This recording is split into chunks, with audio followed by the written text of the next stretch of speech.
छात्रों, पिछले कालांश में मैंने आपको एक्सरसाइज 1.2 का हल कराया था। आज हम आपको एक्सरसाइज 1.3 को हल कराएंगे। इसमें पहला प्रश्न है, निम्नलिखित भिन्नों को दशमलव रूप में लिखिए तथा बताइए कि प्रत्येक का दशमलव प्रसार किस प्रकार का है। तो इसका पहले प्रश्न का पहला पार्ट है 36/100। तो यहाँ पर दशमलव रूप में लिखने के लिए हम क्या करते हैं, 100 से भाग देते हैं 36 को। भाग देने की प्रक्रिया में जो भाग देने वाला संख्या है उसके अंक 3 हैं और यहाँ पर अंक 2 हैं। तो हम क्या करेंगे, इसको पहले 0 बार लेंगे तो ये 0 आ जाएगा, 36 बचेगा यहाँ पर। फिर हम दशमलव लगाएंगे और दशमलव लगा करके एक 0 ले लेंगे। तो 100 का भाग देंगे 360 में, तो 100 तिया 300 हो जाएगा और 300 इसमें से माइनस हो जाएगा तो बचेगा 60। दशमलव लगा हुआ तो एक बार में एक 0 ले लेते हैं। 100 का भाग देंगे 600 में, तो 100 छंगा 600 हो गया। अब यहाँ हमारा शून्य शेषफल बचा, तो इसका दशमलव प्रसार हो गया 0.36। तो बच्चों यहाँ ध्यान रखना कि जब शेषफल हमारा 0 आता है तो दशमलव प्रसार क्या हो, शांत होगा। दशमलव प्रसार का जो रूप है, दशमलव प्रसार शांत हो गया, प्रसार शांत है, ये आंसर आ गया। इसी का सेकंड पार्ट है 1/11। तो देखिए बच्चों, यहाँ पर हम 11 से भाग देंगे 1 को, जो हर होता है उससे भाग दिया जाता है। तो 11 का पहाड़ा हम पढ़ेंगे 1 में, तो 11 शून्यम शून्य हो जाएगा, यहाँ बचेगा 1। अब भाग नहीं जाएगा तो दशमलव लगाएंगे और यहाँ पर 0 लगाएंगे। अब भी भाग नहीं जाएगा तो फिर 0 लगाएंगे और फिर यहाँ 0 लगाएंगे। तो 11 का पहाड़ा पढ़ेंगे, फिर 100 में 11 नेम 99।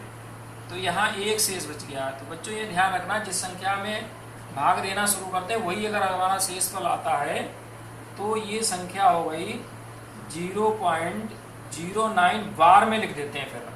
और इसका दशमलव प्रसार होगा, दशमलव प्रसार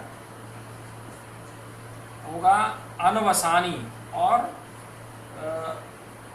अनवसानी तथा अनावर्ती। अनवसानी और अनावर्ती आवर्ती का मतलब होता है एक क्रम में आना, और यहाँ एक क्रम नहीं होगा। तो ये होगा दशमलव प्रसार कैसा होगा, अनवसानी और अनावर्ती होगा। इसके बाद प्रश्न संख्या है 2, अनवसानी और आवर्ती। आवर्ती में बार बार आवर्ती आती है तो इसलिए ये आवर्ती शब्द यहाँ पर प्रयोग होगा, अनवसानी नहीं होगा, आवर्ती। ठीक है, अनवसानी और आवर्ती शब्द प्रयोग होगा। इसके बाद प्रश्न संख्या हमारी है 2। इसमें एक प्रश्न दिया है और उसमें दिया है 1/7 का इन्हें दशमलव प्रसार दिया है 0.142857 और यहाँ बार लगा हुआ है। तो ये बार का मतलब होता है हमारा, ये बार बार संख्या आएगी भाग देने पर। तो हमें 2/7 का मान निकालना है, तो हम सीधे सीधे इसमें 2 से गुणा कर देंगे। 1 4 2 8 5 7 बार, तो 2 की गुणा कर देंगे तो ये आएगा 7 दूनी 14 और 5 दूनी 10, 1 11, 4 8 दूनी 16 और 1 17, 2 दूनी 4 और 1 5 और 4 दूनी 8 और 2 एकम 2।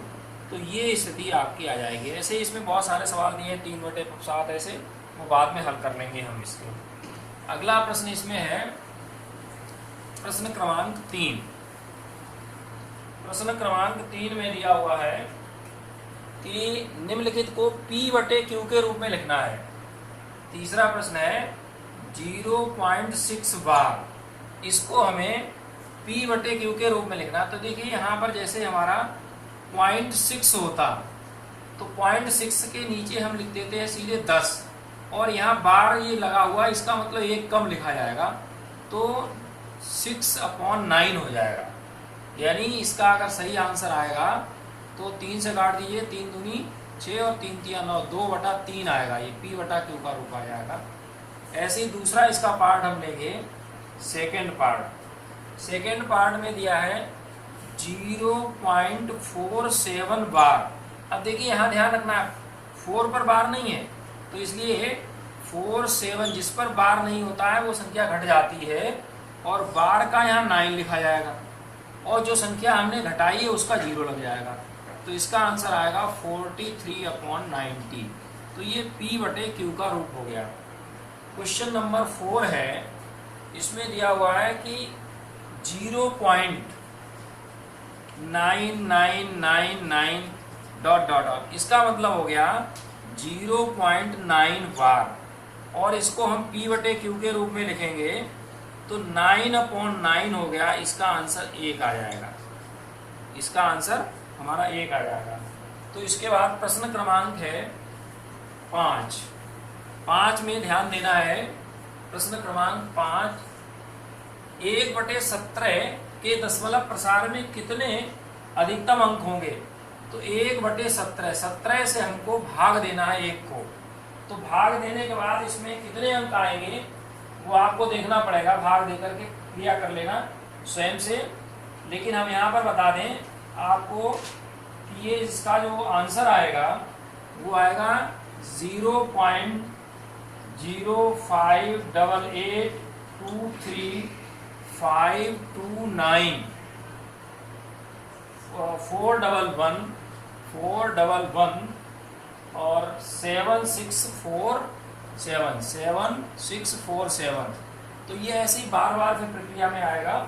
तो इसलिए यहाँ पर देखेंगे कितने अंक हो जाएंगे, 1 2 3 4 5 6 7 8 9 10 11 12 13 14 15 16 अंक आ जाएंगे। तो कुल अंक होंगे = 16, आंसर आ जाएगा। तो भाग देने की प्रक्रिया भाग 17 से दे देंगे इसको। क्वेश्चन नंबर 6 आएगा। क्वेश्चन नंबर 6 में प्रश्न है आपका कि निम्नलिखित में को P/Q यानी P/Q में Q is not equal to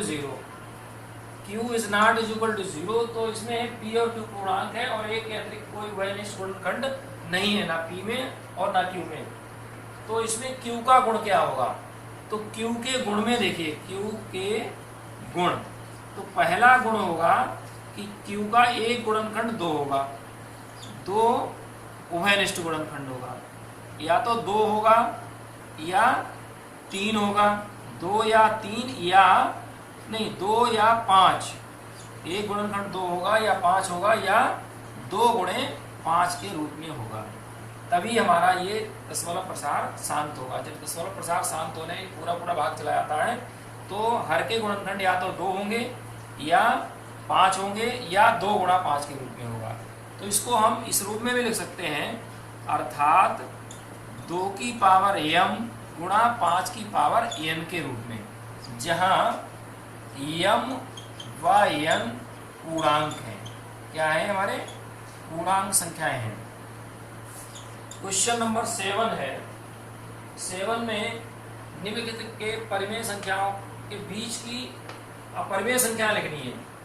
तो अपरिमेय संख्याओं में 3 अपरिमेय संख्या लिखनी है। तो अपरिमेय संख्याओं के विषय में जो अंडर रूट में संख्याएं लिखी जाती है जिनका हम वर्गमूल नहीं ले सकते हैं, तो जैसे अंडर रूट 2, ठीक है, इसका वर्गमूल नहीं ले सकते हैं, और अंडर रूट 4 नहीं लिखेंगे, 5, 4 का 2 हो जाएगा, वो हमारी एक पूर्ण संख्या हो जाएगी।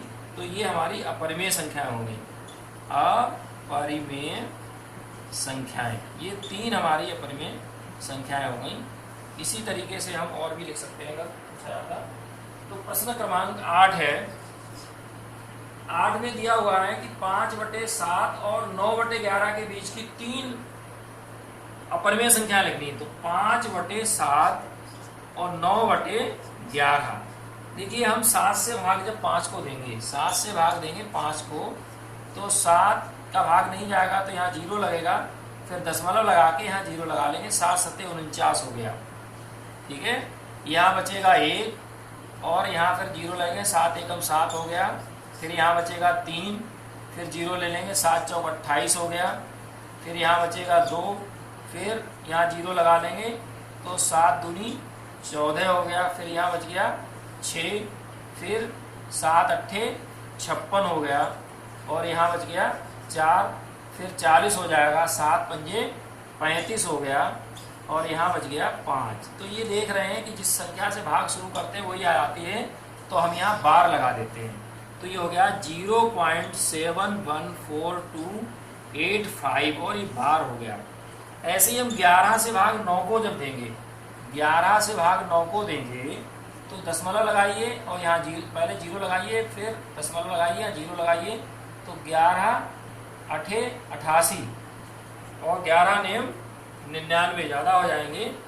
तो यहाँ पर 11 अठे 88 ले लेंगे इसका, ठीक है, 11 अठे 88 ले लेंगे हम।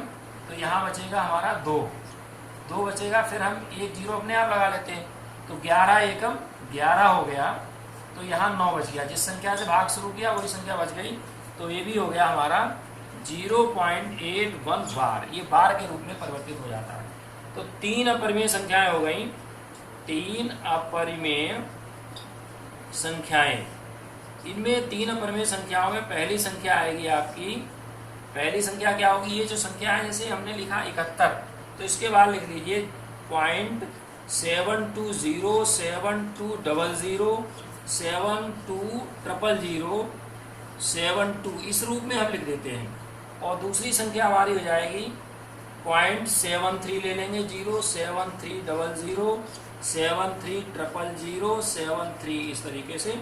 और तीसरी संख्या आप 74 भी ले सकते हैं, लेकिन यहाँ हम 80 ले लेंगे क्योंकि 81 से कम लेना है। 80 800 8000 और 8, इस तरीके से हम लिख देंगे। तो ये 3 अपरिमेय संख्याएं इनके बीच की हो जाएंगी। आज तक का कोर्स नहीं है।